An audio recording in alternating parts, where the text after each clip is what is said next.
വ്യക്തികളുടെയും അവരെ ആശ്രയിക്കുന്ന കുടുംബങ്ങളുടെയും പ്രതീക്ഷകൾക്ക് മങ്ങലേൽപ്പിക്കുന്ന അനുഭവങ്ങളിലൂടെ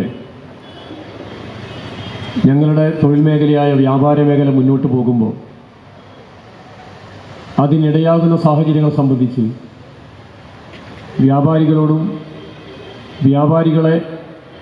വ്യാപാരികളായി മാറ്റുന്ന ഈ സമൂഹത്തോടും ഈ സമൂഹത്തെ മുന്നോട്ട് നയിക്കുന്ന സമൂഹത്തിലെ രാഷ്ട്രീയ സാമൂഹ്യ ശക്തികളോടും ഈ രാജ്യത്ത് നിയമനിർമ്മാണങ്ങൾക്ക് അധികാരമുള്ള പാർലമെന്റിലും നിയമസഭയിലൊക്കെ തന്നെ അംഗബലമുള്ള അംഗത്വമുള്ള രാഷ്ട്രീയ പാർട്ടികളോടും എല്ലാം ഞങ്ങളുടെ പ്രശ്നങ്ങൾ സംവദിക്കാൻ വേണ്ടിയാണ് കേരള സംസ്ഥാന വ്യാപാരി വ്യവസായ സമിതിയുടെ സംസ്ഥാന കമ്മിറ്റിയുടെ സെക്രട്ടറി ശ്രീ ES ബിജുവിൻ്റെ നേതൃത്വത്തിൽ കഴിഞ്ഞ 13-ാം തീയതി കാസർഗോഡ് വെച്ച് ഉദ്ഘാടനം ചെയ്യപ്പെടുകയും കാസർഗോഡ്, കണ്ണൂർ, വയനാട് ജില്ലകളിലെ പര്യടനം പൂർത്തിയാക്കി ഇന്ന് ഉച്ചക്ക് കോഴിക്കോട് ജില്ലയിലെ മുക്കം സ്വീകരണ കേന്ദ്രത്തിലൂടെ കോഴിക്കോട് ജില്ലയിലേക്ക് പ്രവേശിക്കുകയും മുക്കം, ബാലുശ്ശേരി, പേരാമ്പ്ര, കുറ്റ്യാടി സ്വീകരണങ്ങൾക്ക് ശേഷം ഏതാനും നിമിഷങ്ങൾക്കകം ജാഥയും നേതാക്കളും ഇവിടെ എത്തിച്ചേരും. ശേഷം ജാഥ മലപ്പുറം ജില്ലയിലേക്ക് കടക്കും. വരുന്ന 25-ാം തീയതി വൈകുന്നേരം കേരളത്തിലെ ബഹുമാനപ്പെട്ട മുൻ തൊഴിൽ വകുപ്പ് മന്ത്രിയും MLA-യുമായ ശ്രീ TP രാമകൃഷ്ണൻ ഉദ്ഘാടനം ചെയ്യുന്ന സമാപന സമ്മേളനത്തോടുകൂടി വ്യാപാരി വ്യവസായ സമിതിയുടെ 12 ദിവസം നീണ്ടു നിൽക്കുന്ന സംസ്ഥാനതല പ്രചരണ ജാഥ സമാപിക്കും. ഈ ജാഥയിൽ പ്രധാനപ്പെട്ട 14ഓളം ആവശ്യങ്ങൾ മുന്നോട്ട് വെച്ചുകൊണ്ടാണ് ഞങ്ങൾ ജാഥ സംഘടിപ്പിക്കുന്നത്. വ്യാപാരികളെന്ന് പറയുമ്പോൾ മറ്റ് രാഷ്ട്രീയ പാർട്ടികളെ പോലെയല്ല, സ്ഥാപനങ്ങളുമായി ബന്ധപ്പെട്ട്, ഉപജീവനമാർഗമായ സ്ഥാപനങ്ങളുമായി ബന്ധപ്പെട്ട് അത് അടച്ചും തുറന്നുമൊക്കെ പ്രവർത്തിപ്പിക്കാൻ നിർബന്ധിക്കപ്പെടുന്നവർ എന്ന രൂപത്തിൽ ഒരു വ്യാപാരി സംഘടനക്ക് ഒരു 2 ആഴ്ച നിൽക്കുന്ന ഒരു പ്രചരണ ജാഥ സംഘടിപ്പിക്കുക എന്നത് വലിയ പ്രയാസമുള്ള കാര്യമാണ്. വ്യാപാരി വ്യവസായ സമിതി ഒരു ജനപക്ഷമുഖമുള്ള വ്യാപാരി സംഘടന. വ്യാപാരികളും വ്യവസായികളുമായി കേരളത്തിൽ ജീവിക്കുന്ന 15 ലക്ഷത്തോളം വരുന്ന മനുഷ്യർ, അവരെ നാട്ടിലെ കർഷകന്റെയും കർഷക തൊഴിലാളിയുടെയും നിർമ്മാണ തൊഴിലാളിയുടെയും അധ്യാപകന്റെയും NGO-മാരുടെയും മോട്ടോർ തൊഴിലാളികളെയും എന്ന് വേണ്ട ഈ സമൂഹത്തിന്റെ സർവതല സ്പർശിയായ മേഖലയിൽ ജീവിക്കുന്ന മനുഷ്യരുടെ അച്ഛനും അമ്മയും സഹോദരിമാരും സഹോദരന്മാരും ഒക്കെയാണ് കേരളത്തിലെ വ്യാപാരി വ്യവസായ രംഗത്ത് ഉപജീവനം കണ്ടെത്തിയത്. ഒരു മാന്യമായ തൊഴിൽ മേഖല എന്ന രൂപത്തിൽ ഞങ്ങളെല്ലാം കണ്ടെത്തിയിട്ടുള്ള ഈ തൊഴിൽ മേഖലക്കകത്ത് ഇപ്പോൾ വന്നുകൊണ്ടിരിക്കുന്ന പ്രശ്നങ്ങളെ സംബന്ധിച്ച് വലിയ ചർച്ച നാട്ടിൽ നടക്കുന്നുണ്ട്. വ്യാപാര മേഖല ഒരു തിരിച്ചുപോക്കിലേക്ക് പോവുക. പണ്ട് കാലത്ത് ഒരു ഭേദപ്പെട്ട കച്ചവടം ഉണ്ടെങ്കിൽ, നാട്ടുപുറത്ത് അത്യാവശ്യം കച്ചവടം നടക്കുന്ന ഒരു കടയുണ്ടെങ്കിൽ തലമുറകളോളം മാന്യമായി ജീവിച്ചു പോകാമെന്നൊക്കെ കരുതിയിരുന്ന നമ്മുടെ വ്യാപാര മേഖലക്കകത്ത് വല്ലാത്ത പ്രതിസന്ധി രൂപപ്പെടുക. വ്യാപാരി വ്യവസായ സമിതിയുടെ മെമ്പർഷിപ്പ് ക്യാമ്പയിൻ ഇപ്പോൾ കഴിഞ്ഞത്. ഈ ജില്ലയിൽ 3700ഓളം സമിതി മെമ്പർമാരുടെ കടകൾ പൂട്ടിപ്പോയിട്ടുണ്ട്. ഞങ്ങളുടെ സഹോദര സംഘടനയായ വ്യാപാരി വ്യവസായ ഏകോപന സമിതിയിൽ അംഗത്വമെടുത്തിട്ടുള്ള അതിലേറെ ആളുകളും കടകൾ പൂട്ടിപ്പോയിട്ടുണ്ട്. വ്യാപാര കുറവ് കൊണ്ട് ഗ്രാമങ്ങളിലും നഗരങ്ങളിലും വ്യാപാര സ്ഥാപനങ്ങൾ അടച്ച് മറ്റ് തൊഴിൽ മേഖലകളിലേക്ക് വ്യാപാരികൾ പോകാൻ നിർബന്ധിക്കപ്പെടുന്ന രൂപത്തിലേക്കുള്ള വലിയ പ്രശ്നങ്ങളാണ് ഈ രംഗം നേരിടുന്നത്. ഇപ്പൊ നമ്മുടെ അടുത്തുള്ള ഊരാളുങ്കൽ ലേബർ കോൺട്രാക്ട് സൊസൈറ്റി, ആ സൊസൈറ്റിയിലൊക്കെ തൊഴിൽ ചെയ്യുന്ന തൊഴിലാളികളെ പല സൈറ്റിലും കാണുമ്പോൾ വ്യാപാരി വ്യവസായ സമിതിയുടെ പഴയ യൂണിറ്റ് സെക്രട്ടറിമാർ, ഞങ്ങളുടെ ജില്ലാ കമ്മിറ്റിയൊക്കെ പ്രവർത്തിച്ചവർ, ഏരിയ കമ്മിറ്റിയൊക്കെ പ്രവർത്തിച്ചവർ, ഒരുപക്ഷെ തന്റെ ജീവിതത്തിന്റെ വലിയ ഭാഗം ഒരു കച്ചവട സ്ഥാപനത്തിനകത്ത് ആ നാടിന്റെ സുഖദുഃഖങ്ങൾക്കൊപ്പം നാട്ടുകാർക്കൊപ്പം അവർക്ക് ആവശ്യമുള്ളപ്പോൾ അവരുടെ കൂടെ നിന്നിട്ടുള്ള എത്രയോ വ്യാപാരികൾ വ്യാപാരം മുന്നോട്ട് കൊണ്ടുപോകാൻ പറ്റാതെ മറ്റു തൊഴിൽ മേഖലകൾ തേടിപ്പോകേണ്ട രൂപത്തിലേക്ക് വലിയ പ്രതിസന്ധി രംഗത്തുണ്ട്. എന്തായിരിക്കും കേരളത്തിലെ വ്യാപാര മേഖല, ഇന്ത്യയുടെ വ്യാപാര മേഖലയുടെ ഭാവി എന്ന് സംബന്ധിച്ചുള്ള വലിയ ആശങ്കയാണ് ഫെബ്രുവരി 13-ാം തീയതിയിലെ പാർലമെന്റ് മാർച്ചിലൂടെ ഞങ്ങൾ മുന്നോട്ട് വെക്കുന്നത്. നിങ്ങൾക്ക് ധാരാളം പ്രശ്നങ്ങൾ ഇപ്പോൾ വരിക. നമ്മുടെ രാജ്യത്ത് വലിയ മാറ്റം വന്നിട്ടുണ്ട്. ടെക്നോളജിക്ക് വലിയ വികാസം ഉണ്ടായിട്ടുണ്ട്. ആ ടെക്നോളജിയുടെ വികാസം എന്റെയും നിങ്ങളെ കയ്യിലെത്തിച്ചിട്ടുള്ള സ്മാർട്ട് ഫോണുകൾ, ആ സ്മാർട്ട് ഫോണുകളിൽ നിന്ന് കച്ചവട സ്ഥാപനങ്ങളെ പണിയെടുക്കുക. ഒരു സ്മാർട്ട് ഫോൺ ഉണ്ടെങ്കിൽ ഏതെങ്കിലും ഒരു കമ്പനിയുടെ അവരുടെ ആപ്പിലേക്ക് അവരുടെ വ്യാപാര ശൃംഖലയിലേക്ക് എളുപ്പത്തിൽ ഓൺലൈനായി ഇടപെടാൻ പറ്റുന്ന രൂപത്തിലുള്ള പുതിയ സിസ്റ്റം കൈവശം വന്നപ്പോൾ ഞങ്ങളുടെ വ്യാപാരത്തിന്റെ 60% ഓൺലൈൻ വിപണി ഇപ്പൊ കൈയടക്കിയിട്ടുണ്ട്. നിങ്ങൾക്ക് കേരളത്തിൽ, ഇന്ത്യ എന്ന് പറയുന്ന മഹാരാജ്യത്തെ ഏറ്റവും വലിയ കാർഷിക പ്രധാനമായ രാജ്യത്ത് 4 കോടിയോളം മനുഷ്യർ ജീവിതം കണ്ടെത്തുന്ന മേഖലയാണ് ചില്ലറ വ്യാപാര മേഖല. നമ്മുടെ നാട് തെരുവ് കച്ചവടക്കാർ തൊട്ട് അമ്പരചുംബികളായ വലിയ കെട്ടിടങ്ങളിൽ കച്ചവടം ചെയ്യുന്നതുൾപ്പെടെ 4 കോടിയോളം ഇന്ത്യക്കാരുടെ ഉപജീവന മാർഗമായിട്ടുള്ള ഈ മേഖല, ഞങ്ങളെ ആശ്രയിച്ച് ജീവിക്കുന്ന ശരാശരി ഒരു കുടുംബത്തിൽ 5 പേർ വരുമ്പോ 20 കോടിയോളം ഇന്ത്യക്കാർ കാർഷിക മേഖല കഴിഞ്ഞാൽ ആശ്രയിക്കുന്ന ഇന്ത്യൻ ചില്ലറ വ്യാപാര മേഖലയെന്ന ഈ മേഖലക്കകത്ത് ഒരു ഭാഗത്ത് ഓൺലൈൻ വ്യാപാരത്തിന് വലിയ സാധ്യതകളുമായി ബന്ധപ്പെട്ട് ഞങ്ങളുടെ വ്യാപാരം ഇല്ലാതായി പോകും. ഓൺലൈൻ വ്യാപാര കമ്പനികൾ ഒരു പ്രൊഡക്റ്റ് പോലും സ്വന്തമായി ഉൽപ്പാദിപ്പിക്കാത്തവർ ഉൾപ്പെടെ വിവിധ പേരുകളിൽ വിവിധ പ്ലാറ്റ്ഫോമുകൾ ഉണ്ടാക്കിക്കൊണ്ട്, പ്രത്യേകിച്ച് കേരളം പോലെ അഭ്യസ്തവിദ്യരായ മനുഷ്യർ കൂടുതൽ ജീവിക്കുന്ന സംസ്ഥാനത്തിനകത്ത് ടെക്നോളജിയുടെ സാധ്യത ഞങ്ങളുടെ വ്യാപാര മേഖലയുടെ അന്തകനാവുക. നിങ്ങൾ നോക്കി, ഈ ഇന്ത്യയിൽ, ഈ കേരളത്തിൽ 15 ലക്ഷം കേരളീയർ കണ്ടെത്തിയിട്ടുള്ള ഈ തൊഴിൽ മേഖലക്കകത്ത് 4 കോടിയോളം ഇന്ത്യക്കാർ ജീവിതം കണ്ടെത്തിയിട്ടുള്ള ഇന്ത്യയിലെ ചില്ലറ വ്യാപാര മേഖലയിലേക്ക് ലോകത്തെ വലിയ മൂലധന ശക്തികൾ കടന്നു വരികയാണ്. ചില്ലറ വ്യാപാരം ചെയ്യാൻ നാട്ടുംപുറത്ത് 1 കിലോ പഞ്ചസാരയും 250 ചായപ്പൊടിയും വെക്കുന്ന ഈ നാട്ടിലെ സാധാരണക്കാരൻ ചെയ്യുന്ന കച്ചവടം ചെയ്യാൻ വേണ്ടി വാൾമാർട്ട് പോലുള്ള പേരുകെട്ട ഭീമൻ കുത്തക കമ്പനികൾ ഈ രാജ്യത്ത് പാർലമെന്റിന്റെ പിന്തുണയോടെ കടന്നു വരികയാണ്. ഇപ്പോൾ ചില ആളുകൾ ഞങ്ങളുടെ കൂട്ടത്തിലെ കച്ചവടക്കാരൊക്കെ പറയാറുണ്ട്, പലരും എല്ലാ രാഷ്ട്രീയക്കാരും കണക്കല്ലേ, അങ്ങനെ പറയുന്നവർ കച്ചവടക്കാർ ധാരാളം ഉണ്ട്. ആരാണ് ഇത്ര മികച്ചവർ, എല്ലാവരും കണക്കല്ലേ എന്നൊക്കെ ചോദിച്ച് സാമാന്യവൽക്കരണ വാദം ഉന്നയിക്കുന്ന വ്യാപാരി സമൂഹത്തോട് വ്യാപാരി വ്യവസായ സമിതി നിരന്തരം ഓർമ്മിപ്പിക്കുന്നത്, ചില്ലറ വ്യാപാര മേഖലയിൽ വിദേശ നിക്ഷേപം എന്ന് പറയുന്ന തീരുമാനം അത് യാദൃശ്ചികമായി സംഭവിച്ചതല്ല. ഒരു മഴ പെയ്യും പോലെ അല്ലെങ്കിൽ ഒരു പ്രകൃതി ദുരന്തം ഉണ്ടാകുന്നത് പോലെ ഉണ്ടായതല്ലോ. ഇന്ത്യയുടെ പാർലമെന്റിനകത്ത് രാജ്യം ഭരിക്കുന്ന ഭരണാധികാരികൾ കൃത്യതയോടുകൂടി ഒരു ബില്ല് കൊണ്ടുവരികയാണ്. ഇന്ത്യ എന്ന് പറയുന്ന മഹാരാജ്യത്തിന്റെ ഈ മഹത്തായ കമ്പോളത്തിനകത്ത്, ലോകത്തെ ഏറ്റവും വലിയ സാധ്യതകളുള്ള ഇന്ത്യയുടെ കമ്പോളത്തിനകത്ത്, ലോകത്തെ വിദേശ കമ്പനികൾക്ക്, വലിയ ഭീമന്മാർക്ക് മൾട്ടി ബ്രാൻഡ് ഉൽപ്പന്നങ്ങളുടെ രംഗത്തൊക്കെ 51% ഓഹരി, 9% പങ്കാളിത്തൊക്കെ വാഗ്ദാനം ചെയ്യുന്ന രൂപത്തിലുള്ള ബില്ല് നമ്മൾ ഓർക്കുന്നുണ്ട്. 2ാം UPA കാലത്താണ് വരുന്നത്. 1ാം UPA ഭരിക്കുന്ന കാലത്ത് ഞങ്ങളോട് ചില ആൾ ചോദിക്കുന്നുണ്ട്, നിങ്ങൾ വ്യാപാരി സമിതിയുടെ പൊതുയോഗങ്ങളിൽ രാഷ്ട്രീയക്കാരെ പോലെ UPA കുറിച്ച്, ആഗോളീകരണത്തെ കുറിച്ച്, ചില്ലറ വ്യാപാര മേഖല, വിദേശ നിക്ഷേപത്തെ കുറിച്ചൊക്കെ നിങ്ങൾ എന്തിനാ ഇങ്ങനെ പ്രസംഗിക്കുന്ന ചോദിക്കുന്ന ശുദ്ധാത്മാക്കളായ മനുഷ്യരൊക്കെ ഉണ്ട്.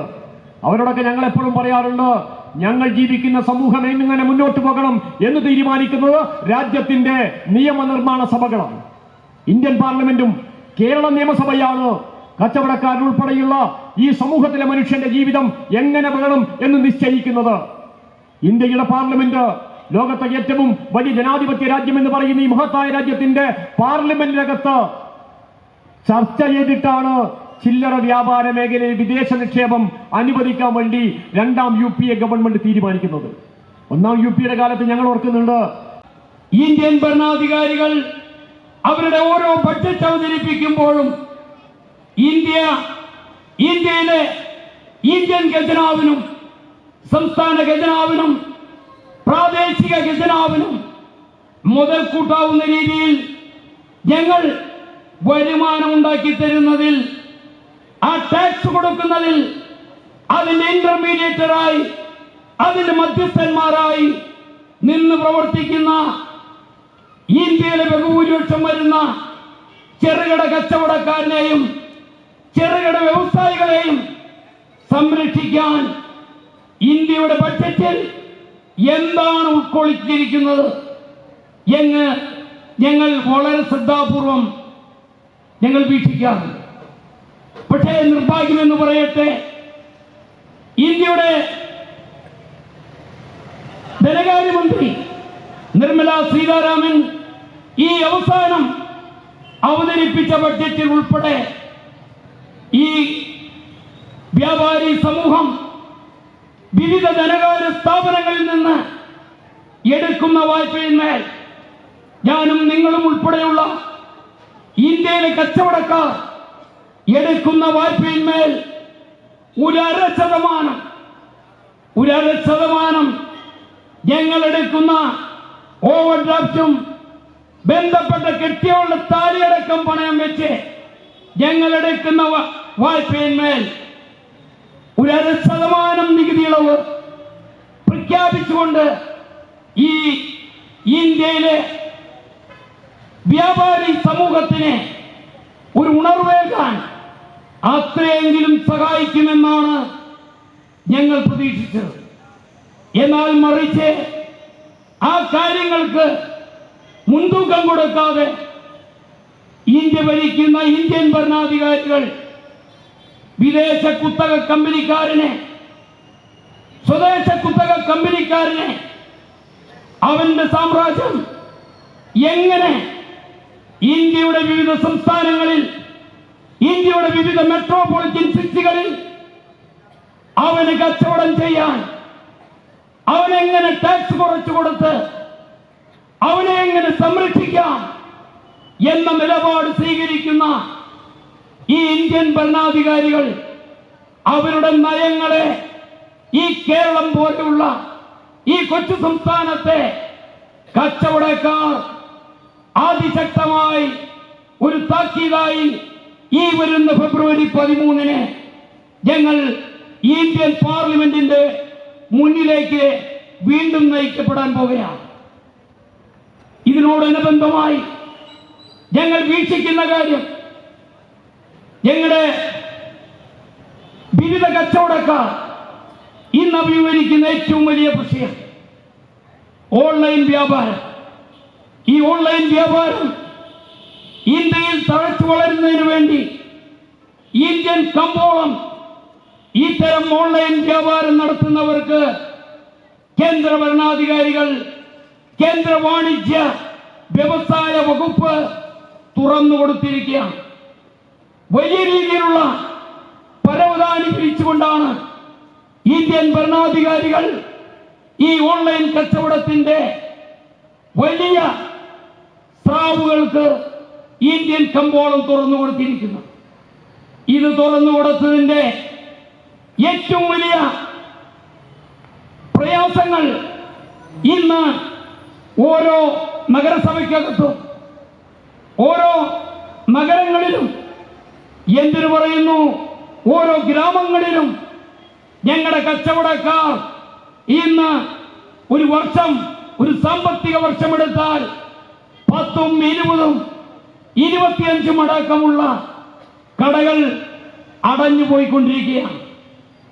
ഇത് അടയുമ്പോൾ ഇവിടെ വടകര നഗരസഭയുടെ ചെയർപേഴ്സൺ ഇവിടെ ഇരിക്കുന്നുണ്ട്.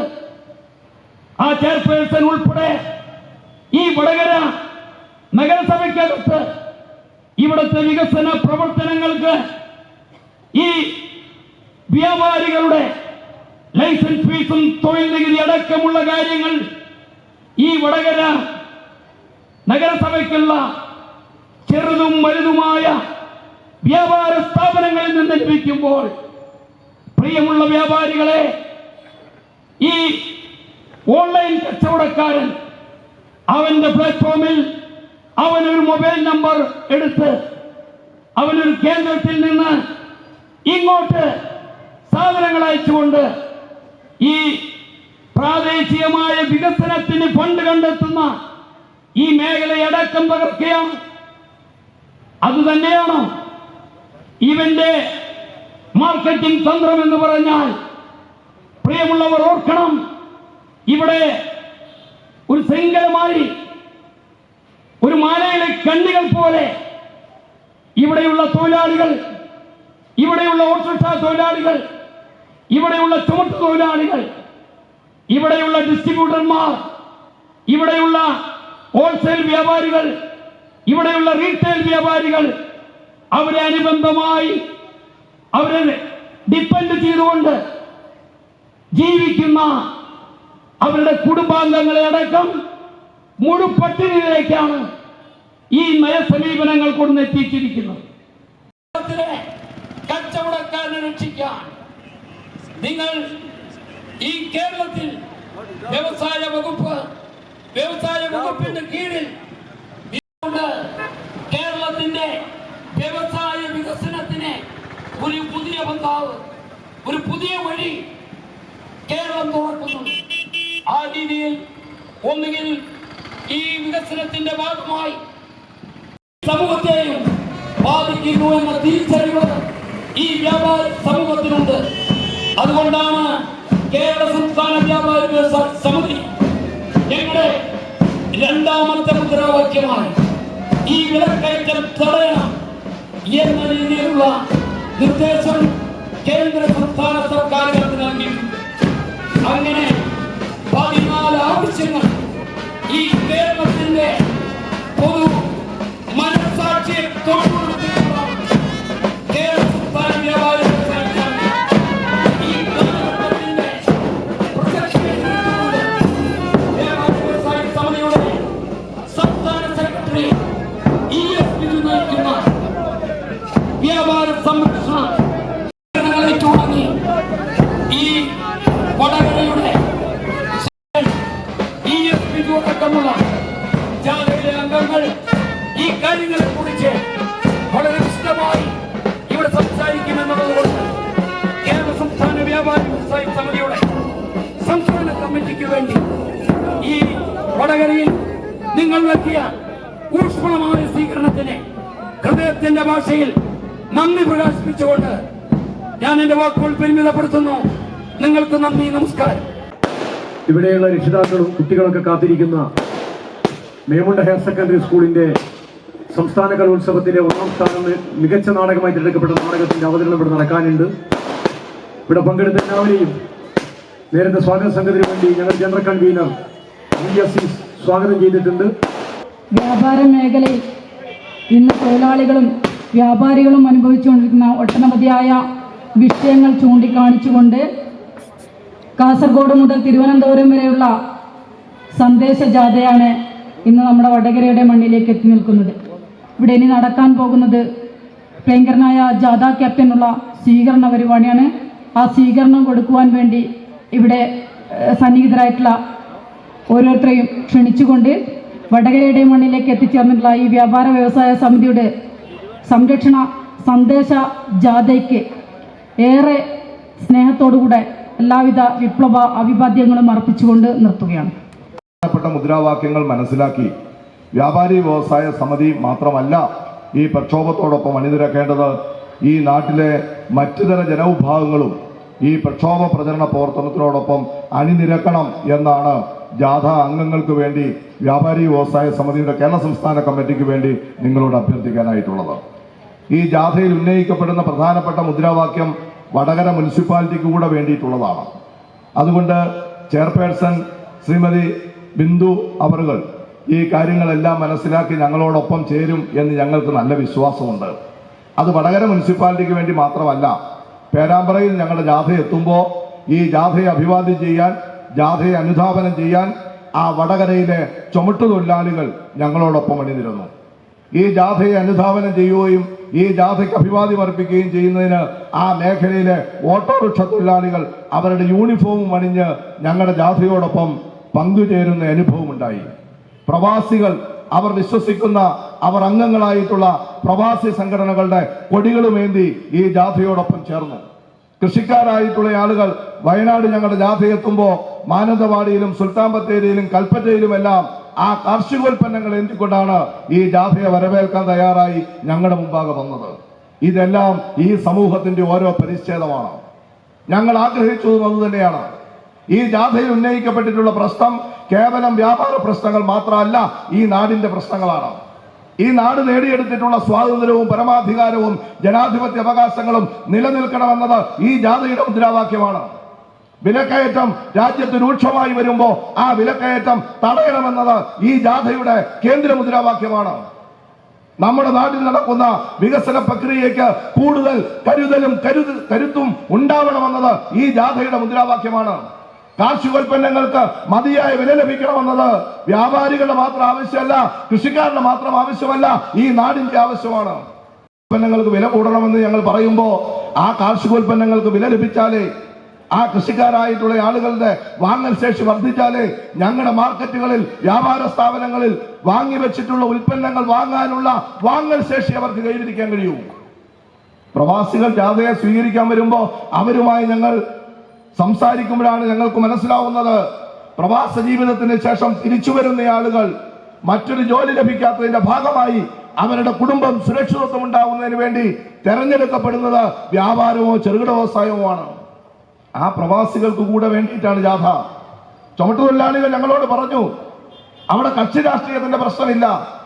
അത് CITUവിൽ അംഗങ്ങളാവട്ടെ, INTUC അംഗങ്ങളാവട്ടെ, BMS അംഗങ്ങളാവട്ടെ, ഒരു രാഷ്ട്രീയ പ്രസ്ഥാനത്തിലും അംഗങ്ങളല്ലാത്ത ഏതെങ്കിലും ട്രേഡ് യൂണിയന്റെ ഭാഗമല്ലാത്ത ചുമട്ടുതൊഴിലാളികൾ ഞങ്ങളോട് പറഞ്ഞു, ഞങ്ങളുടെ ചുമട് നിലനിൽക്കണമെങ്കിൽ, ഞങ്ങളുടെ വീട്ടിലേക്ക് അന്നമൂട്ടുന്നതിന് വേണ്ടിയിട്ടുള്ള അല്പം പണം കിട്ടണമെങ്കിൽ നിങ്ങളുടെ വ്യാപാര സ്ഥാപനങ്ങൾ ഉണ്ടാവണം.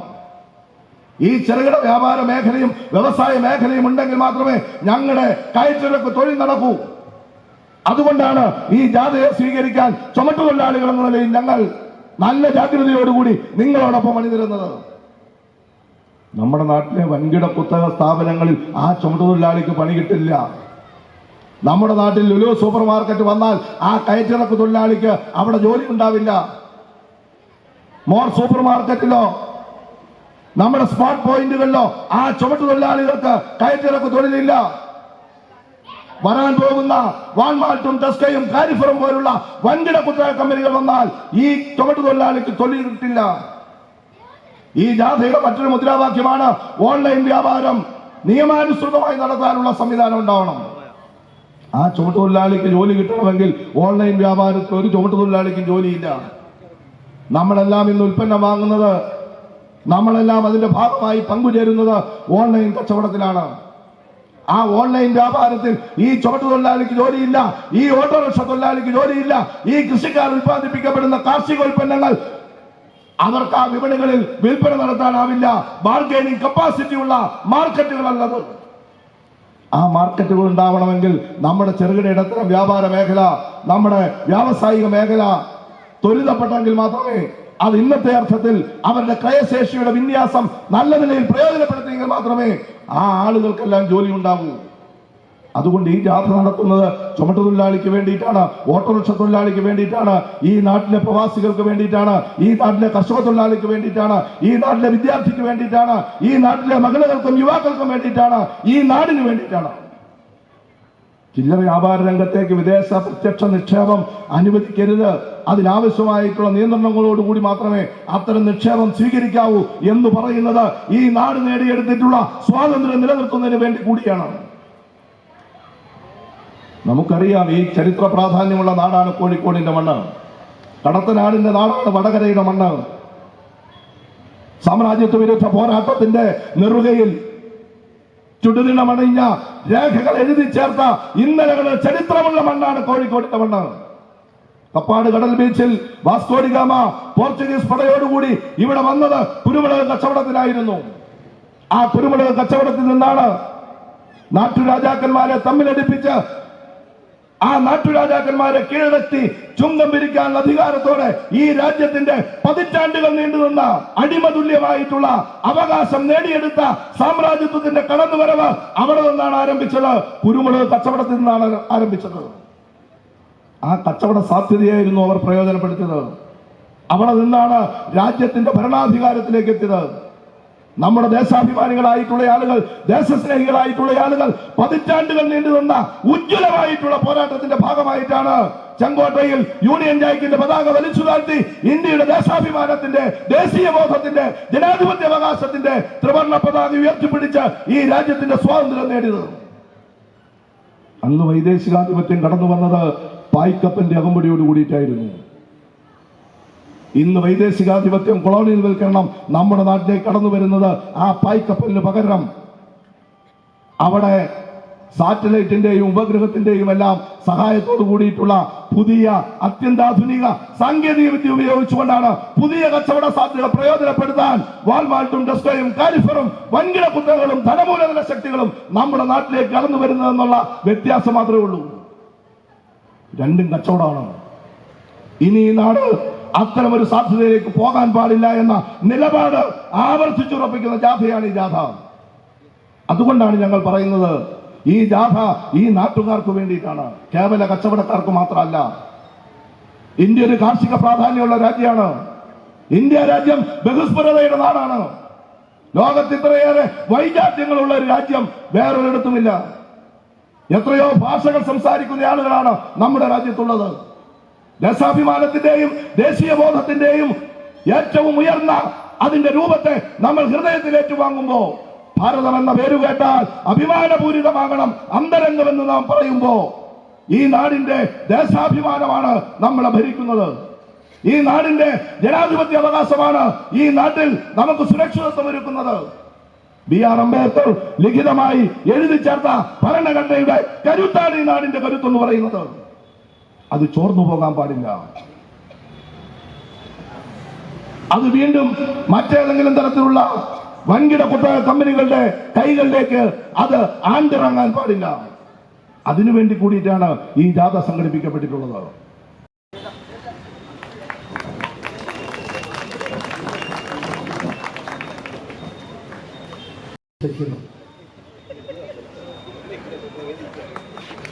ഞങ്ങളുടെ ജാഥയുടെ മാനേജറും വ്യാപാരി വ്യവസായ സമിതിയുടെ മലപ്പുറം ജില്ലാ സെക്രട്ടറിയായി പ്രവർത്തിക്കുകയും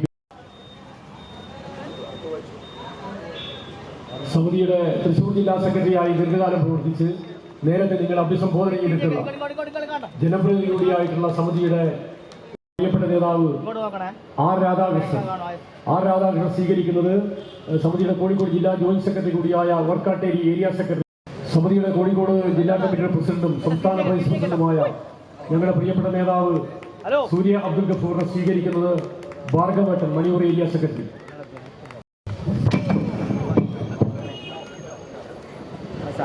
ഒന്നിവിടെ നോക്കി, ഇങ്ങോട്ട് നോക്കിയേ. ഹലോ,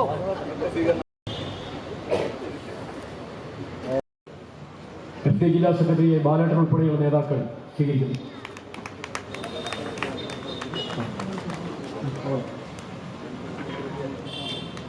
ഓർക്കാട്ടെ ഏരിയ കമ്മിറ്റിക്ക് വേണ്ടി പ്രസിഡന്റ് M പ്രശാന്ത് ജാഥയെ സ്വീകരിക്കും.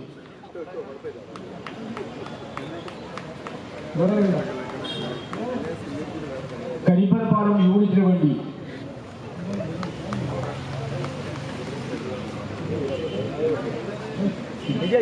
സെക്രട്ടറി ഷിജു കരിമ്പനപ്പാലം യൂണിറ്റിന് വേണ്ടി സ്വീകരിക്കുന്നു.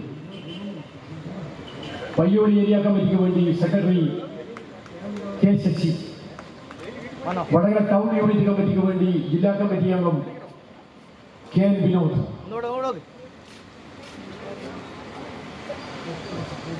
KPOF വേണ്ടി അതിന്റെ ജില്ലാ സെക്രട്ടറി ഷനിൽ. ഇങ്ങോട്ട് നോക്കണേ നേട്ടാ, അവിടെ ഓക്കെ സ്റ്റാർട്ട് ചെയ്തോ.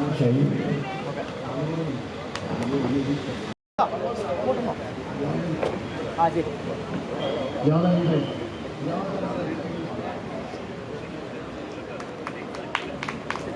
ജാഥയുടെ സ്വീകരണ